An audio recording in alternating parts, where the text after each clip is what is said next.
자, 본디오 빌라도에게 고난을 받으사에서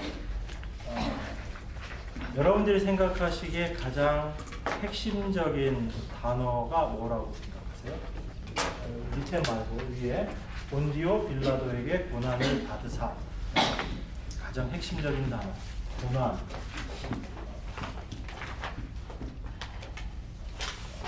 여러분들 다른 분들도 다 동의하시죠? 가장 핵심이 빌라도다 뭐 이렇게 생각하시는 분은 없으실 것 같고, 그러면 이 본디오 빌라도가 의미하는 것은 무엇이다 라고 제가 말씀드렸죠? 본디오 빌라도가 의미하는 것은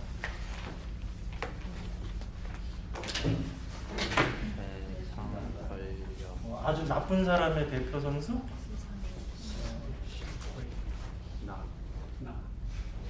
나 세상. 이 세상. 그래서 좀 불명예스럽게 한 사람의 이름이 거론이 되었지만 우리가 그 사람을 통해서 여러 가지들을 이제 확대해서 생각을 해볼 수 있는 거죠. 그래서 뭐 아주 깊게 들어가면 예수님을 십자가에 못 박히게 한 그 주범들 중에 내가 하나가 포함이 되어 있죠. 그렇기 때문에 이 본디오 빌라도에는 여러분 각자 또 제 스스로도 거기에 포함이 되어 있습니다. 왜냐하면 이 예수님께서 고난을 받으시기 위한 받으시는 것에 대한 원인을 제공한 사람 중에 나도 한 사람이기 때문에, 그래서 이 본디오 빌라도 대신 여러분들이 이 이름을 빼고 누구의 이름을 대신 넣을 수도 있다. 꼭 좋은 데만 내 이름 넣고 싶은데 성경은 그렇지 않습니다. 여러분들이 어떠한 사람들인가에 대해서 정확하게 알기를 원하는 게 성경이에요. 그래서 우리가 성경을 보는 관점을 놓쳐버리면 전혀 다른 곳으로 해석할 수밖에 없게 되어 있습니다. 그런데 아이러니컬하게도 성경은 한편으로는 그걸 목적하고 있어요.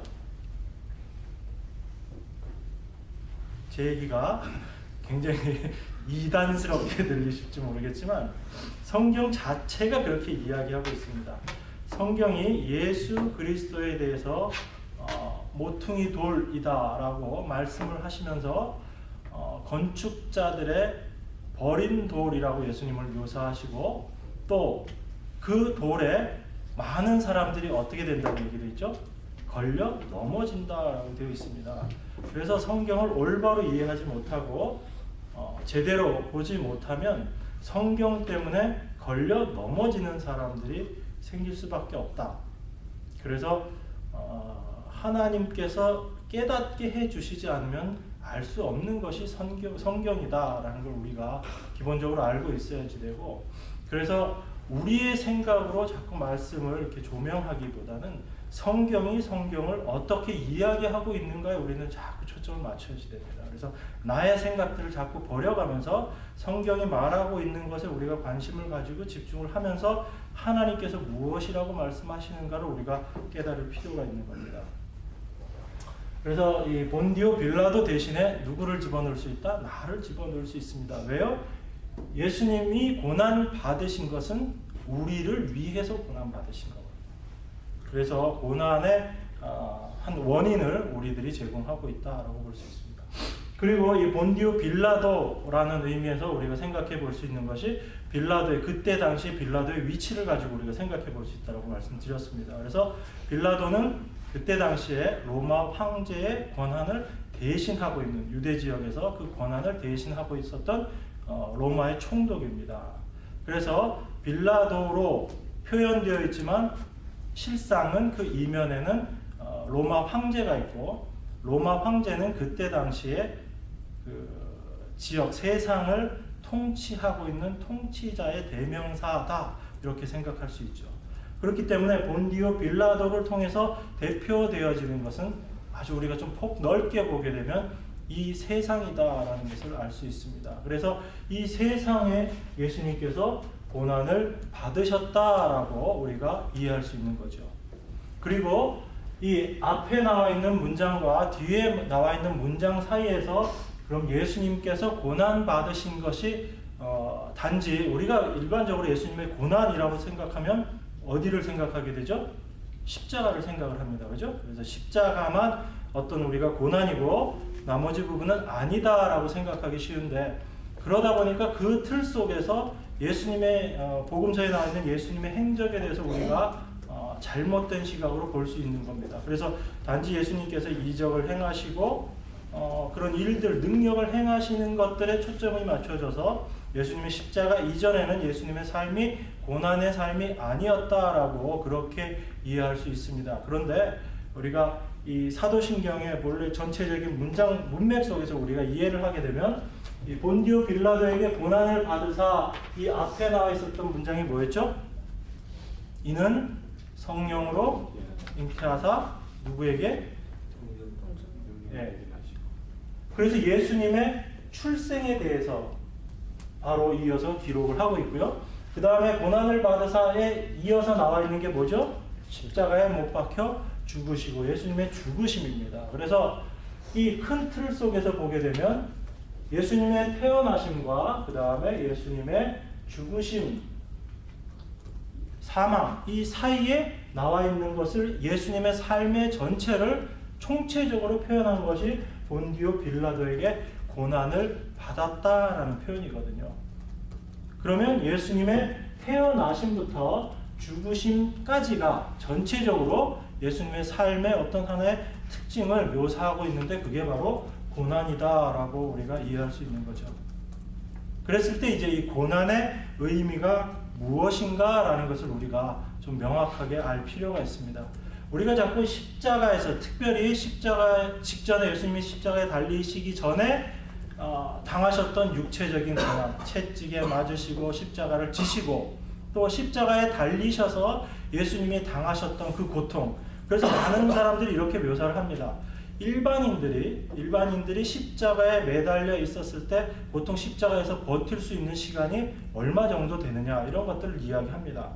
그리고 나서 예수님께서 실제적으로 십자가에 못 박혀 십자가에 달리셔서 몇 시간 만에 돌아가셨느냐, 그 이야기들을 같이 비교해서 많이 얘기합니다. 그래서 예수님께서 십자가에 돌아가셨을 즈음에 이제 어두워지기 때문에 날이 어두워지고 그래서 십자가에서 내려야지 되는 상황이 됐기 때문에 죽었는지 살았는지 확인을 하는 장면이 나오죠. 그래서 예수님 옆에 있던 강도들은 아직 살아있는 걸 보고 부러뜨리고 여러 가지 일들을 합니다. 예수님에 대해서도 확인하기 위해서 한 가지 행동을 하죠. 그죠? 옆구리를 창으로 찔러보는 그런 일들을 하면서, 그래서 예수님 죽었는지 살았는지 확인을 합니다. 근데 다른 강도들은 아직 살아있는 시점에서 예수님이 이미 돌아가셨다, 그렇게 얘기하면서 예수님께서 십자가에 달리시기 전에 당하셨던 채찍의 고통들, 그런 고난들, 그래서 육체적으로 굉장히 고통을 받으셨다에 대해서 고난을 자꾸 그렇게 몰고 가는 경향들이 있습니다. 또 그게 굉장히 우리 감정적으로 우리들에게 굉장히 어필하는 게 많습니다. 그래서 패션 오브 크라이스트 마지막 장면에 보면 예수님 십자가에 못 박히시고 하늘이 어두워지면서 그 장면이 여러분 보신 분들은 기억하시겠지만 하늘이 깜깜해지면서 갑자기 하늘이 한 방울 물이 쫙 떨어지는 걸 클로즈업해서 잡습니다. 그리고 나서 흐려지고 이제 비가 오기 시작하는데, 그 떨어지는 한 방울을 뭐로 묘사하죠? 하나님의 눈물이라고 묘사를 합니다. 그래서 저도 그거 보면서 얼마나 마음 가운데 찡한, 그때 뭐 지금보다 감정적으로도 풍성했을 때였으니까 더 그랬을 수도 있겠지만, 하나님의 눈물이다. 하나님께서 당신의 아들을 저렇게 십자가에 못 박으시기까지 우리를 사랑하셨습니다. 충분히 우리들이 십자가에 대해서 설명할 때 그렇게 설명해도 됩니다. 그것 자체가 잘못됐다고 저는 얘기하고 싶지는 않지만, 그렇게 강조하면서 십자가의 본래적인 의미를 우리가 간과해 버릴 수 있다는 겁니다. 그래서 예수님이 십자가, 이것은 예수님의 전체 삶에 있어서 예수님의 전체 삶을 고난이라고 표시했을 때, 그 고난의 최종적인 모습으로서 십자가로 가셨다라는 얘기거든요. 그러면 예수님의 전체 삶이 고난이다라고 우리가 이 사도신경을 통해서 평가해 볼 수 있고, 또 하나 우리가 성경에서 이야기하고 있는 예수님의 전체 삶에 대해서 이야기하고 있는 성경 내용들을 우리는 알고 있습니다. 예수님은 그 모든 삶을 통해서 하나님께 어떻게 하셨다고 되어 있죠? 순종하셨다고 되어 있어요. 그러니까 전혀 다른 내용 같지만 예수님의 그 삶을 통해서 예수님의 삶을 평가할 수 있는 하나의 모습이 고난이고, 또 성경이 이야기하고 있는 예수님의 한 모습이 순종이다라고 했을 때는 그 순종의 결과가 무엇이다, 우리가 이렇게 유추해 볼 수 있는 것입니다. 그렇기 때문에 예수님의 순종이 단지 하나님께서 이렇게 말씀하셨으니까 그 말씀을 그대로 지킨다라는 의미에서의 순종인지, 아니면 그 순종의 참된 의미가 무엇으로 드러나고 우리들 각자에게는 어떻게 드러나고, 그리고 그 순종의 참된 의미가 무엇인가라는 부분들은 우리가 더 묵상하고 더 성경을 연구해야지 되는 부분들이죠. 그래서 그런 맥락 속에서 우리가 예수님의 삶에 대한 조명이 있지 않으면, 삶에 대해서 살펴보지 않으면 우리들은 많은 오해된 생각들을 가질 수 있고, 그 오해된 생각들로 말미암아 우리들이 잘못된 신앙관을 가질 수 있다는 겁니다. 그 잘못된 신앙관은 어디까지 우리를 끌고 가냐면 날마다의 삶 속에서 우리가 어떤 모습으로 살아야 하는가라는 부분에까지 영향을 끼칠 수밖에 없어요. 그러니까 우리가 어떤 성경에 나와 있는 그 내용들을 그 부분을 이해하지 못하고 오해하는 것으로 끝나는 것이 아니고, 결국은 그것이 우리들의 일상의 삶에까지도 영향을 끼친다라고 그렇게 이해할 수 있는 겁니다. 그렇기 때문에 우리가 성경을 올바로 깨닫고 있는가, 알고 있는가라는 것은 굉장히 중요하다라고 볼 수 있고요.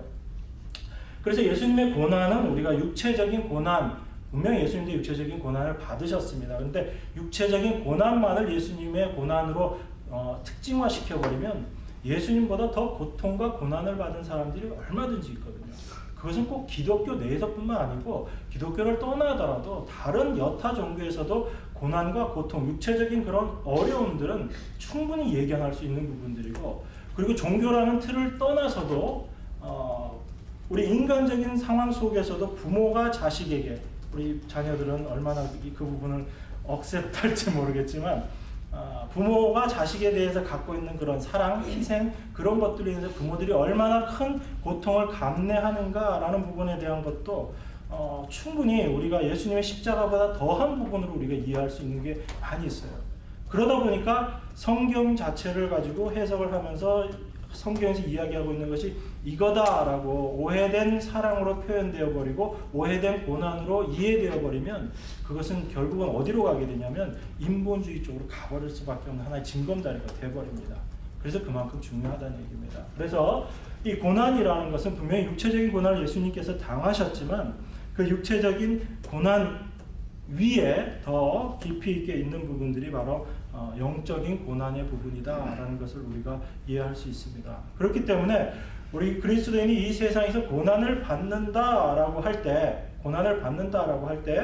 우리가 단지 삶의 어려움, 고통, 경제적인 어려움 이것뿐만이 아니고 하나님과만의 어떤 교제나 연결을 위해서 우리가 받게 되는 그 고난이 있어요. 그래서 예수님의 고난은 실제로 가장 큰 부분이 하나님과 단절됨으로 겪었던 그런 고난인데, 이 땅에서 우리가 받는 고난은 사실 어떤 모습으로 드러나냐면 하나님과만 연결되기 위해서 오히려 더 많은 고난들을 받게 되는, 그러니까 그 연결점은 동일하게 하나님과 그리스도인과의 관계로 이 연결성 속에서 영적인 고난을 이야기하지만, 예수님께서는 우리로 하여금 하나님과 연결시키시기 위해서 하나님과 단절되는 고난을 예수님께서 겪으신 거예요.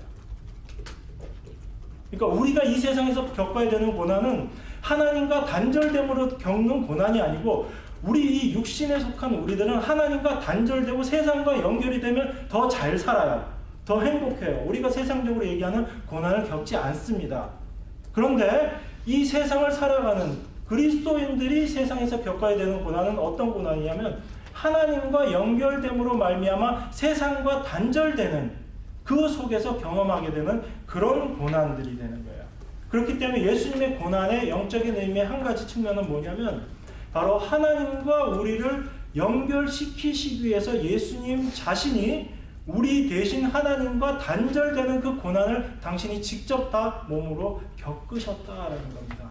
그것이 어찌 보면 예수님의 십자가에 있어서의 가장 큰 고난의 삶의 모습이다라고 보실 수 있고, 바로 그런 과정들을 통해서 예수님께서 그의 전 삶을 통해서 보여주셨던 그 하나의 모습이 하나님이신 그분이 인간의 몸으로 태어나셔서 인간으로서 겪어야 할 그런 고통들, 고난들을 직접 우리 몸을 가지시고 겪으셨고, 그 내용이 바로 여기에 나와 있는 거죠. 예수님의 출생. 그래서 성령으로 잉태하사 그분은 하나님이시다라는 것을 이야기하고요. 그 다음에 동정녀 마리아에게서 나셨다라는 부분을 통해서 그분은 인간이시다라는 것을 이야기하고 있습니다. 그게 바로 예수님의 십자가 이전에, 예수님의 삶 이전에 그 예수님이 완전한 하나님이시면서 완전한 인간이셔야만 할 수밖에 없는 이유가 바로 거기에 있는 거죠. 왜요? 예수님께서는 우리 인간을 대표해서 그 모든 고난의 삶을 겪으시고 십자가에 달리셔야 했습니다. 그렇기 때문에 예수님은 완전한 인간이셔야 했죠. 그래서 예수님은 죄 없으신 인간으로 오셔야 했습니다. 그런 예수님께서 우리 대신 삶의 고난을 받으시고 십자가라는 가장 큰 고난을 겪으시기 위해서, 그래서 우리 대신 그 일들을 다 감당하시기 위해서. 왜요? 우리들은 그것을 감당할 수 없는 존재들이기 때문에. 그래서 예수님의 대표와 대신이라는 것이 바로 예수님의 온전하신 하나님, 온전하신 인간이다라는 이 내용하고 같이 연결되어서 갈 수밖에 없는 겁니다. 그래서 그런 예수님의 삶 전체가 하나님이신 그분이 인간의 제한된 육체 안에 무한하신 하나님이 유한하신 인간 안으로 들어오셔서 인간으로서의 삶 자체를 살아가신 것, 그 자체가 이미 고난이시고, 그 하나님께서 인간이 겪으셔야 했던 그런 인고의 것들을 다 겪으시는 것 자체가 고난이시고, 그 인간의 어떠함을 하나님께서 이미 다 체휼하셨다라는 얘기입니다. 그래서 그 하나님이 인간으로서의 삶을 사시면서 최종적으로 보여주셨던 하나님 앞에서의 순종의 모습, 그 순종의 모습이 바로 십자가였다. 우리가 이렇게 이해를 할 수 있습니다. 그리고 한 걸음 더 나가서 우리가 순종이라고 이야기하는 것, 제가 이전에도 한번 이 순종에 대해서 말씀을 드린 적이 있는데, 순종이라는 것을 우리가 이렇게 생각할 수 있습니다. 하나님께서 어떤 명령을 주셨고 그 명령을 그대로 따라서 지켜 행하는 것, 그것을 우리가 순종이라고 생각할 수 있습니다. 그런데 순종의 더 본래적인 의미는 뭐냐면, 하나님께서 그 명령을 주셨을 때 그 명령의 본래적인 의미를 쫓아서 그 의미와 하나가 되는 것, 이것을 우리가 순종이라고 보는 것이 정확합니다. 다시 말씀드려서 하나님께서 어떤 명령을 주셨을 때 그 명령의 표면적인 것을 따르고 지키는 것이 순종이 아니고, 그 명령의 가장 핵심적인 본질적인 이면의 의미들을 정확하게 이해하고 그 말씀대로 살아가는 것, 그게 우리가 굉장히 중요하다라는 것을, 순종이라는 것을 통해서 우리가 좀 더 깊이 있게 생각해야지 되는 부분입니다. 그렇게 해서 순종의 의미를 이해하지 않으면 단지 문자적으로 그것을 지켜 행하는 것을 순종이라고 생각하기 쉬워요. 그래서 그런 쪽으로 나갔던 사람들이 누구죠? 유대인들이 그 방향으로 갔잖아요. 율법주의가 바로 그 모습대로 갔고, 지금 이 시대에서는 어찌 보면 그런 경향, 뉘앙스를 갖고 사고를 하고 있는 한 부류가 세대주의 쪽이다라고 볼 수도 있고, 문자적인 쪽으로 많이 치우치기 때문에. 그래서 본래 의미들을 놓치게 되는 그런 일들을 우리가 많이 보게 됩니다. 그래서 우리가 이 순종의 의미, 그래서 이 성경을 통해서 우리가 순종이 무엇인가를 이해할 수 있는 한 그 틀이 있습니다. 그게 뭐냐면, 우리 성경에 보면 예수님께서 예수님과 하나님을 얘기할 때 하나님 안에 예수님이 계시고 예수님 안에 하나님이 계시고, 이게 뭔가 이렇게 뒤바뀌어지면서 동일함을 자꾸 이야기하는 부분이 있죠. 그리고 우리도 예수님께서 그렇게 그 안으로 이렇게 몰입시켜 놓으시고 그 위치들을 바꿔 놓으시는 부분들을 보게 됩니다. 그래서 또 하나 우리가 요한복음에 나와 있는 예수님에 대해서 말씀하실 때 예수님에 대해서 말씀이다라고 이야기하고 그 말씀이 육신이 되어서 오셨다라고 이야기를 하고 있습니다. 그래서 그리고 나중에 예수님께서 십자가에 못 박혀 돌아가시고 승천하시면서 예수님을 대신이라고 표현하기는 좀 그렇지만 예수님이 가시고 다시 오실 분에 대해서 말씀하시면서 성령에 대해서 이야기하고 있어요. 그렇기 때문에 말씀과 예수님과 성령이라는 이 틀 속에서 보면 이것이 동일하다, 한 본체다라는 것을 우리가 이해할 수 있고요.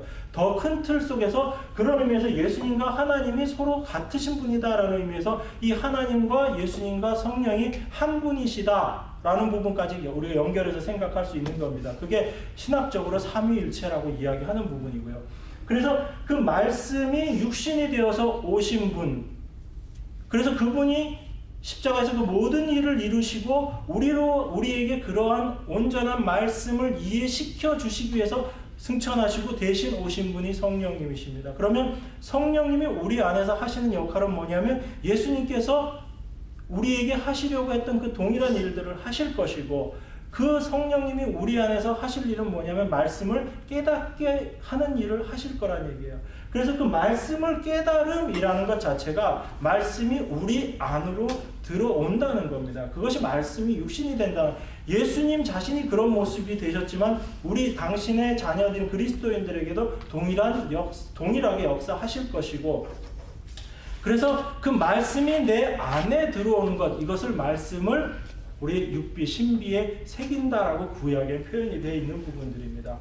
그렇기 때문에 이런 틀에서 우리가 이해할 수 있죠. 단지 순종이라는 것이 여기에 하나님의 말씀이 있고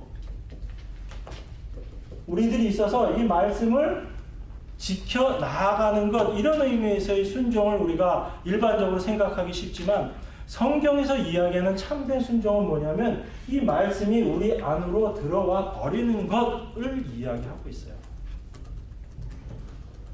이건 굉장한 차이가 있는 겁니다. 내 말씀이 내 밖에서 역사할 때는 계속 이것을 나에게 무엇을 해라 하지 말아라의 명령으로만 주어지게 되고, 그래서 우리가 좀 지켰느냐 지키지 않았느냐의 쪽으로 평가하고 판단할 수밖에 없습니다. 그런데 이것이 내 안에 들어와 버리면 이것은 이미 이 안에서 무엇을 하라 하지 마라의 상태는 벗어나게 되는 거예요. 그래서 이 자체가 말씀과 하나 되어 있는 이 몸이 행하는 것 자체가 말씀이 되어버리는 거죠. 이것이 구약적인 관점과 신약적인 관점에서의 차이입니다. 성령이 밖에서 역사하게 되느냐, 성령이 내 안에서 역사하게 되느냐의 어떤 이것 자체가 딱 끊어서 구약 때는 성령이 밖에서만 임하셨고 신약 때는 성령이 안에서만 임하신다, 그런 차이가 아니고 개념적인 차이에서 우리가 이런 부분들을 이해할 수 있죠. 신비입니다, 이 부분은. 그래서 우리 안에서 역사하시는 그리스도, 우리 안에서 역사하시는 성령님이라는 그 틀 속에서 성령이 우리에게 하시는 것이 무엇입니까? 하나님의 말씀이 무엇인지를 깨닫게 하시는 거죠. 그 깨달음 속에서 그리스도인, 더 크게 범위를 확장시키면 교회, 그 교회가 하는 일 자체가 하나님의 말씀을 순종하며 나아가는 일이다라고 이해할 수 있는 겁니다. 그런 틀에서 보게 되면 예수님께서 가시면서 하셨던 말씀 중에 하나, 내가 한 것보다 너희들이 더 큰 일을 할 것이다 라는 부분도 이 틀에서는 이해가 가능해지는 겁니다. 물론 이것이 순종이라는 한 측면을 제가 말씀을 드립니다. 순종이 이거 가지고 이걸로 다 설명할 수 있다는 건 아닙니다. 그렇지만 우리가 예수님께서 순종하셨다라는 의미, 그리고 말씀을 통해서 우리가 말씀에 순종한다는 의미가 우리 밖에 있는 어떤 율법을 해서 말씀을 지키냐 지키지 않았느냐 이런 투쟁을 하는 그런 말씀은 사실은 구약적인 사고, 예수 그리스도의 십자가 이전에 어떻게 보면 드러나 있었던 모습, 그런데 그 모습을 통해서 하나님께서 성경을 통해서 보이신 것은 예수 그리스도를 통하신 십자가 이후에 우리 그리스도인들이 어떻게 말씀과 하나가 될 것이냐, 이제는 말씀이 우리 안에서 역사하게 되는 그런 의미 속에서 우리가 말씀을 어떻게 받아들일 것이냐, 그 성령님을 어떻게 이해할 것이냐 라는 차이가 되는 거죠. 그렇기 때문에 이런 틀 속에서 순종이라는 의미를 바라보면, 순종이라는 것은 하나님의 말씀을 단순하게 지켜 행하는 것이 아니고 하나님이 말씀하신 그 말씀의 본래적인 의도대로 행하는 것, 즉 말씀과 하나가 되어 버리는 것이라는 의미죠.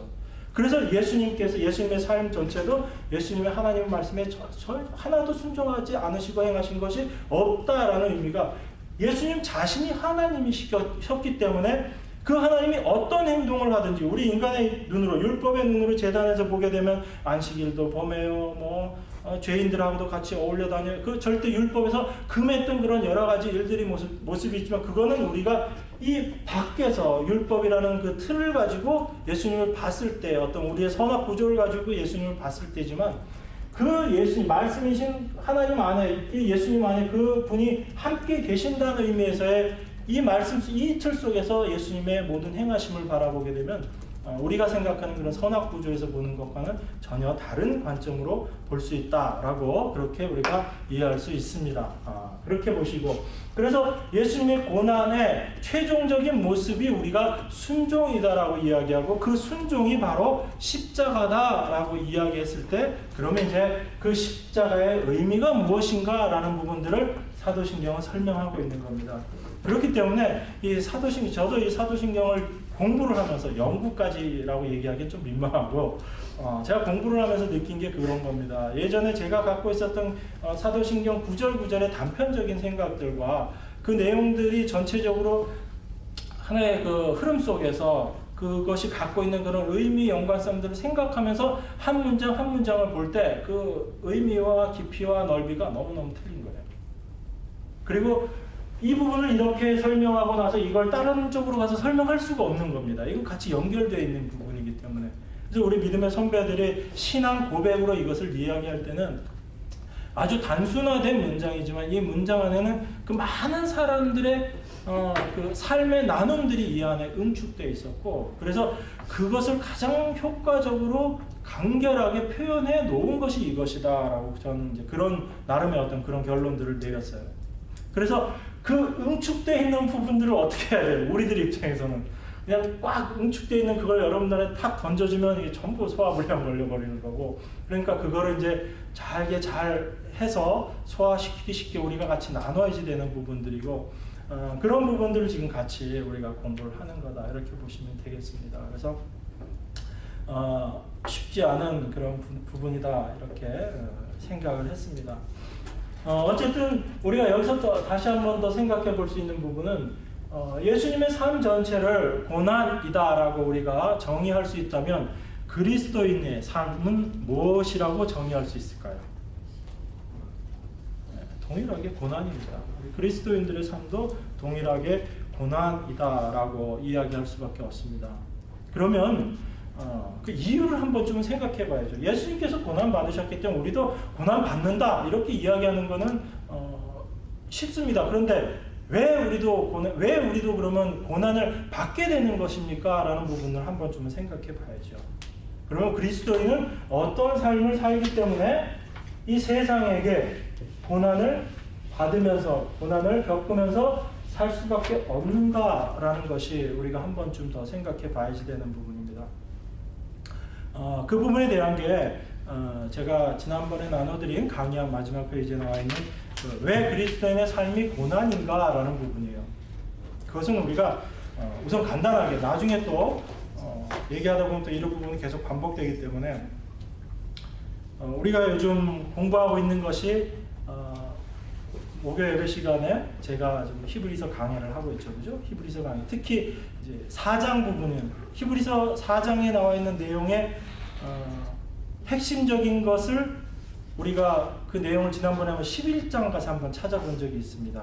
그리스도인의 이 땅에서의 삶을 11장에서 뭐라고 이야기하고 있죠? 이틀 전에 제가 설교 시간에 말씀드렸지만 지적해서 물어볼 수도 없고, 그지? 수연아, 기억나니? 네. 자신 있게 고개를 져요. 네. 잠깐. 그래서 이방인이요 나그네로서의 삶이다라고 그렇게 히브리서에서 이야기하고 있습니다. 히브리서 11장에 보면. 그래서 우리는 이 땅에서 주인으로서의 삶을 살아가지 못하고 있다. 왜요? 우리는 우리의 영원한 곳은 지금 바로 이 땅이 아니기 때문에, 그리고 우리가 지금 이 역사 속을 살고 있지만 어찌 보면 백 목사님도 그때 한번 그 인용을 같이 하셨지만 그 호접몽에 대해서 그때 잠깐 인용을 하셨던 기억이 납니다. 그 꿈을 꾼 주체가 누구죠? 네. 중국의 모 씨가 잠을 자면서 자기가 그 나비가 되어서 헐헐 날아다니는 꿈을 꿨습니다. 그리고 꿈이 깨서 생각을 했어요. 무슨 생각을 했냐면 내가 자면서 나비가 되는 꿈을 꿨던 것인가? 안 그러면 나비가 지금 꿈을 꾸고 있는 게 지금의 내 모습인가? 어느 게 실체인지가 혼란스럽다. 그래서 호접몽이라는 호접 나비를 얘기하는 거죠. 호접몽 나비의 꿈. 나비의 꿈입니다.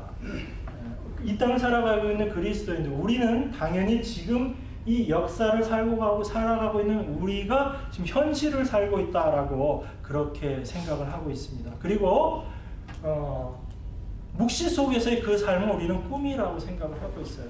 그래서 꿈은 꿈이고 지금 이 땅에서 우리가 사는 것이 더 중요한 것처럼 그렇게 느껴집니다.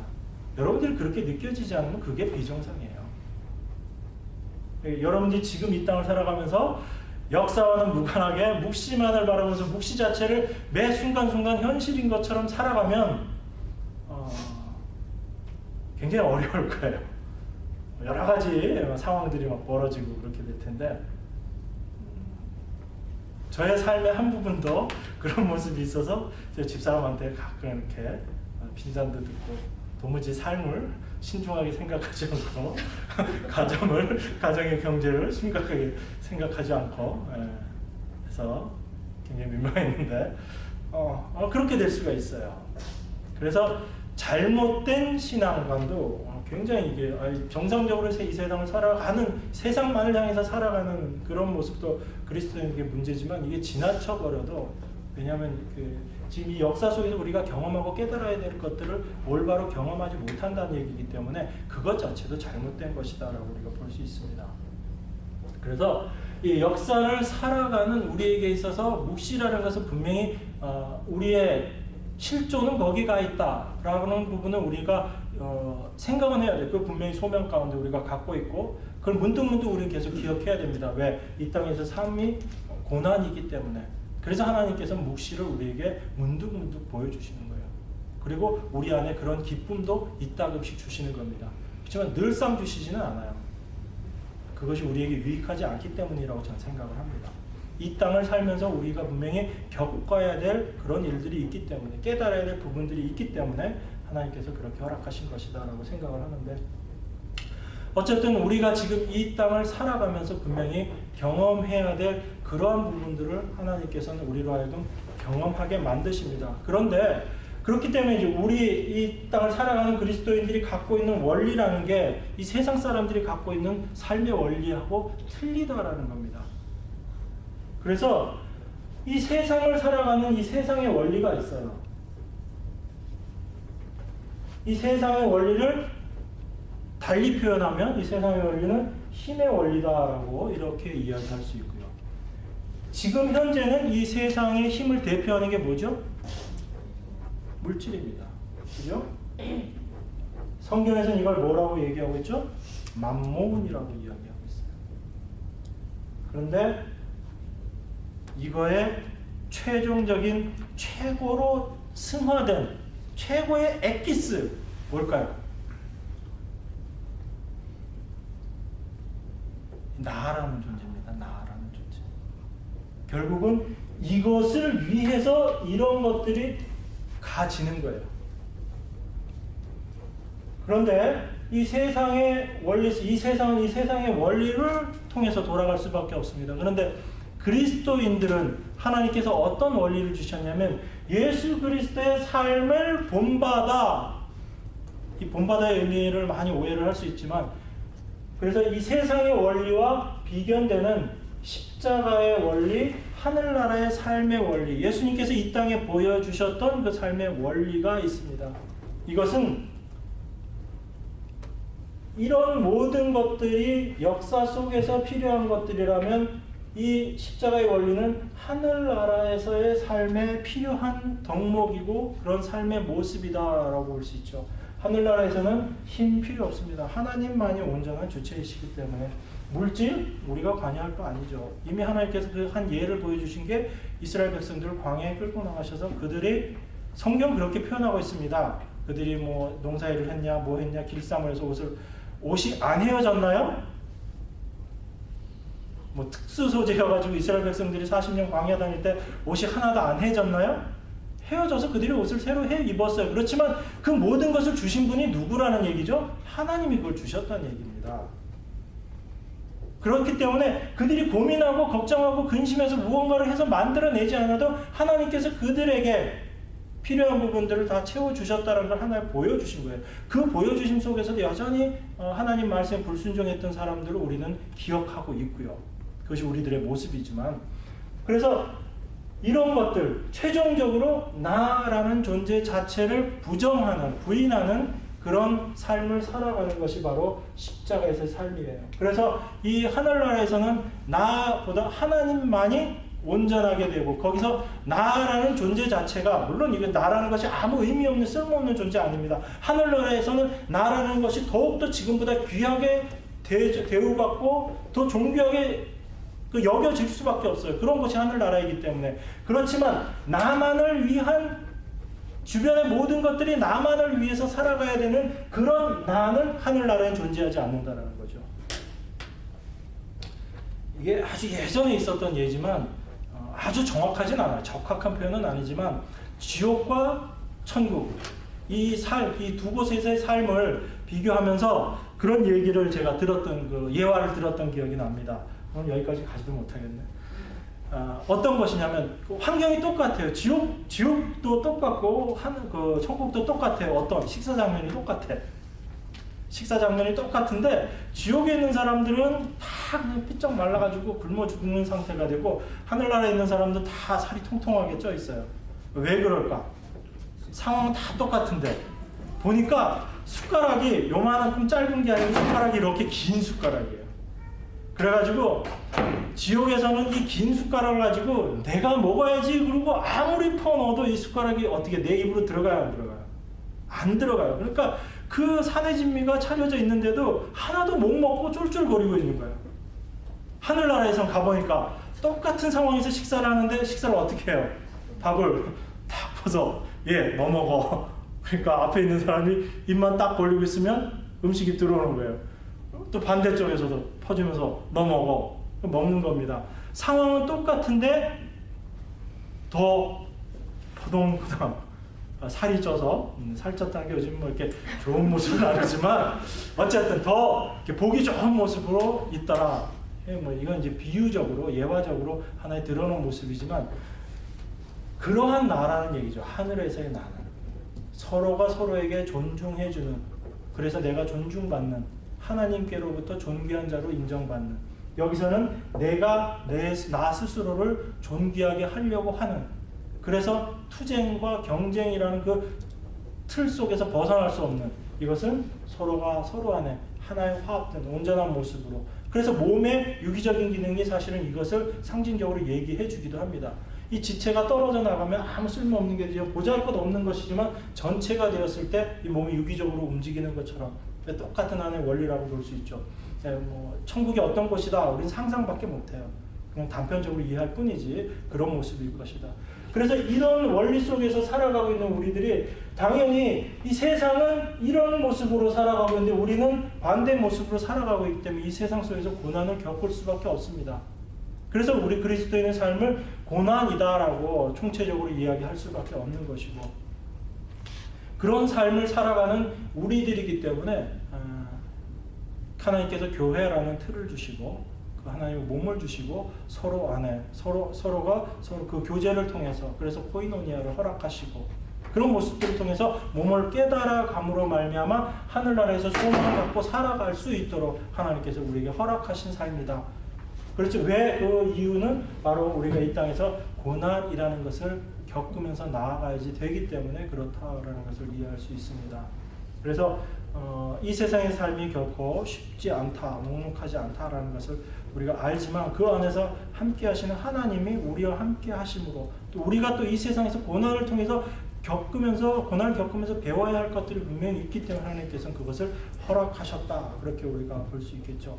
그런 고난의 삶을 예수님이 살아가셨고 우리들도 동일한 모습을 살아갈 터인데 그리스도 안에 한 형제자매된 우리들이 서로를 위해서 중보하면서 하나가 되는 모습이 이 몸의 아름다움, 그게 에베소서에서 이야기하는 그 몸의 모습이다라고 저는 생각을 하고요. 그 모습을 통해서 아내와 남편의 모습으로 묘사되었던, 부모와 자식 간의 모습으로 묘사되었던, 종민과 상전의 모습으로 표현되었던 그 안에서 아름답게 서로를 위해서 협력해 나가는 그 모습을 우리 몸을 통해서 경험해야지 되는 것입니다. 그게 우리에게 고난을 통해서 하나님께서 우리에게 주시는 유익이다라고 이렇게 생각을 하고요. 자, 이어서 다음 시간에 십자가에 못 박혀 죽으시고를 이어서 하도록 하고요. 오늘 여기까지 하겠습니다. 자, 기도하고 마치겠습니다.